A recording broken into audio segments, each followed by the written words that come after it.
한 음식점 안이 떠들썩합니다. 남녀 무리가 모여서 술에 취해 한껏 들떠있는데요. 그중에서도 유독 한 여성이 눈에 띕니다. 화려한 옷차림에 옆에 앉은 남성과 유난히 다정한 모습을 보이는데요.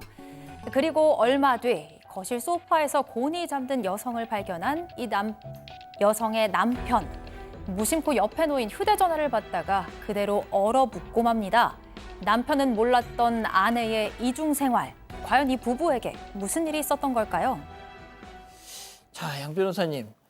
이것도 또 제보 사연인데 잠든 아내의 휴대폰을 본 뒤로 이 남편분이 지금 공황장애에 시달리신답니다. 그럴 사정이 있었던 겁니다. 일단 제보자분은 한 5년 전부터 운송업에 뛰어들어서 도로에서 시간을 많이 보내느라고 집에 들어가는 시간이 많지 않았다라고 합니다. 그런데 어느 날 이제 집에 들어와서 보니까 아내가 소파에 누워서, 그러니까 뭐 휴대전화를 계속해서 들여다보기 시작했다라는 거예요. 그래서 지금 뭐 보냐고 물어보면 나 맘카페 구경하고 있어 이런 식으로 얘기를 했었다고 하는데 어느 날은 집에 들어가니까 아내가 소파에서 잠이 들어있다라는 겁니다. 그래서 휴대전화를 딱 봤는데 휴대전화에 4050 싱글들 모여라라는 카페 이름이 떠 있었어요. 맘카페는 아니죠. 수상하지 않습니까?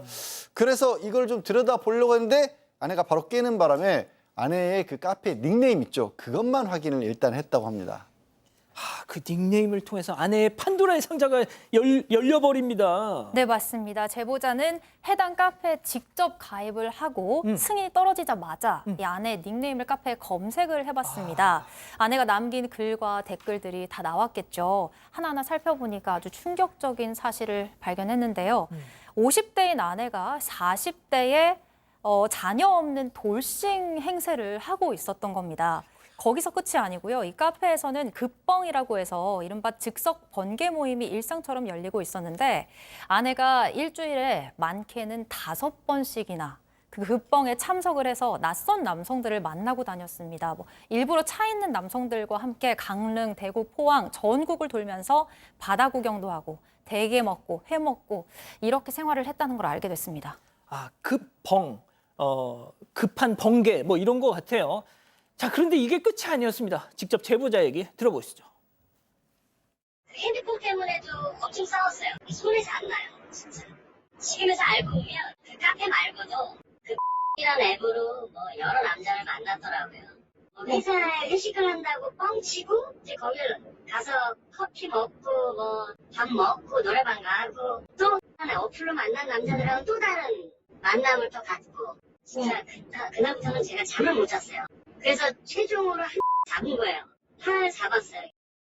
잡았어요. 네. 잡았어. 자, 이 싱글 만남 카페뿐만 아니라 여러 가지 어플을 이용해서 카페 만남 어플을 이용해서 결국은 이 아내가 만나고 있었는데 그 중에 한 남성을 특정을 했습니다. 잡았죠.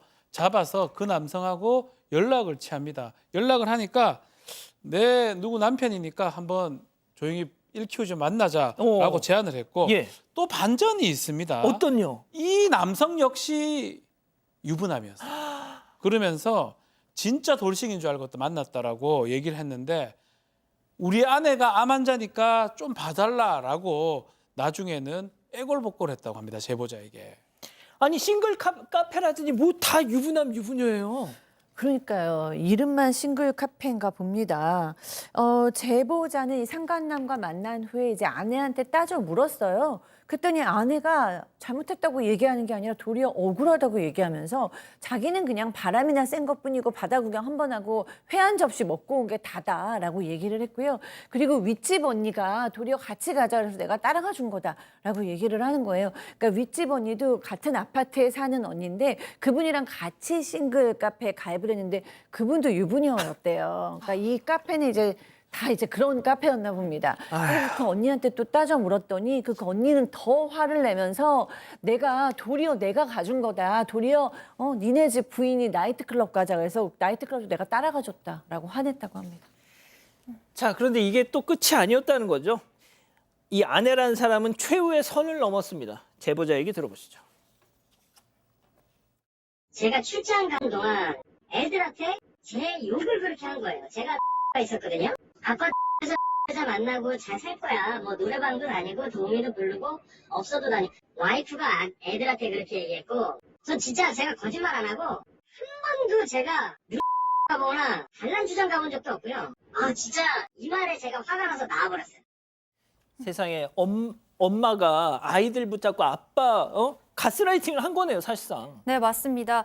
아내의 외도 사실을 알고 제보자가 얼마나 피가 거꾸로 솟았겠습니까? 그래도 자식들이 있으니까 섣부르게 어떤 행동을 하진 않고 있었는데 어느 날 딸이 엄마에게 싸늘하게 대하는 제보자를 보더니 갑자기 아빠 진짜 너무한 거 아닙니까? 아빠도 잘한 거 없잖아요. 라는 말을 하더래요. 그래서 제보자가 딸의 이야기를 차분하게 들어봤더니 그동안 아까 싱크에서 들으셨죠? 아내가 중학생 딸과 초등학생 아들 앞에서 아빠를 험담하면서 이간질을 해왔다는 사실을 알게 된 겁니다. 지방으로 일을 하러 갈 때마다 네 아빠 또 거기 갔지? 거기서 또 다른 여자 만나고 있을 거다. 너희 아빠 유흥업소도 들락거리고 전국에 여자친구가 몇 명은 된다. 이런 말도 안 되는 거짓말을 했었던 겁니다. 결국 제보자는 딸에게 하나하나 진실을 해명했고 그제서야 오해가 풀렸습니다. 박 변호사님 더 있을 것 같아요. 더 있어요.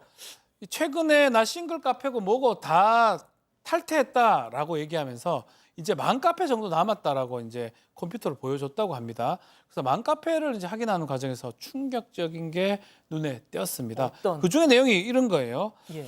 시아줌마가 또 왔다. 그럼 시어머니를 시아줌마? 이렇게 표현하면서 배고프다고 난리네 이런 글을 아내가 올렸다고 하고요. 혹시 시어머니? 그렇게 표현했던 것 같아요. 시아줌마로. 그러니까 이 옆에 있는 누리꾼들이 이참에 잔반 처리하세요라고 댓글 달았고요. 그러니까 아내가 굿 아이디어! 냉장고에서 썩어가는 반찬 꺼내줘야 되겠다. 크크크! 이렇게 글을 올렸다고 합니다. 정말 제보자 이걸 보면서 너무나 화가 났고 이런 것 때문에 현재 아내 때문에 공황장애, 우울증에서 계속 시달리고 있는 그런 상황이라고 합니다. 양 변호사님, 내 부모를 저렇게 하면 그건 정말 터져버릴 것 같아요. 뭐 봐서 넘길 수 있는 정도의 상황이 아니죠. 아마 이혼을 결심하시게 될 경우에는 당연히 지금 아내가 책임을 져야 될 부분이 한두 가지가 아닐 것으로 보이고 대표적으로 저기 어떤 정치적 피해나 이런 부분에 대해서 이제 위자료로 손해배상을 해야 될 텐데 다만 한 사람 뭐 상간남이라고 추정하는 사람을 잡긴 잡았는데 문제는 그 사람이 진짜로 그 상대방도 배우자가 있는 사람인지를 알았어야 되는데 그 부분까지는 아직 확실하지 않은 것 같습니다. 근데 제가 다른 것보다 제일 마음에 걸리는 건 예. 자녀들에게 거짓말한 거 있잖아요. 맞아. 초등학생, 중학생한테 아버지가 지금 밖에 나서 그래. 여자들만 이거는요 정신적 학대입니다. 아동학대 범죄에 가까운 행동을 한 거예요. 자, 교수님이 좀 정리를 해주셔야 될 것 같아요. 네, 정말 위기의 가정이라고 봐야 될 것 같아요. 이 여성은 뭐 싱글이라고 거짓말을 한 것도 문제고 외도의 가능성이 높은 것도 문제인데 그것보다 더 문제는 이제 본인의 책임을 전가해서 뭐 언니나 남편한테 전가하고 있고 변호사님 얘기하신 것처럼 아이들한테 고스란히 그 타격을 넘기고 있잖아요. 아빠에 대한 거짓말과 가스라이팅으로. 그리고 또 이 아버지도 여기서 너무 큰 상처를 가지고 있고 배신감과 분노를 느끼고 있어요. 그래서 이 부분에 대해서 복수심이 생길 정도인데 문제는 이렇게 엄마와 아빠가 정서적으로 굉장히 혼란을 겪는 게 지금 중3 딸과 초5 아이입니다. 완전 사춘기에 지금 정점에 들어서고 있는 아이들인데 이 아이들이 다 받고 있다는 거죠. 이 가정이 이혼으로 만약에 결정을 하신다면 차분하게 이혼 준비를 하실 필요가 있고요. 아니면은 신뢰 회복을 원하신다 그러면은 사실을 정확하게 규명을 하고 사과를 받고 재발을 방지하는 쪽으로 가야 할 것 같고요. 아이들에게도 좀 심리 치료라든가 케어가 필요할 것 같습니다. 아, 예.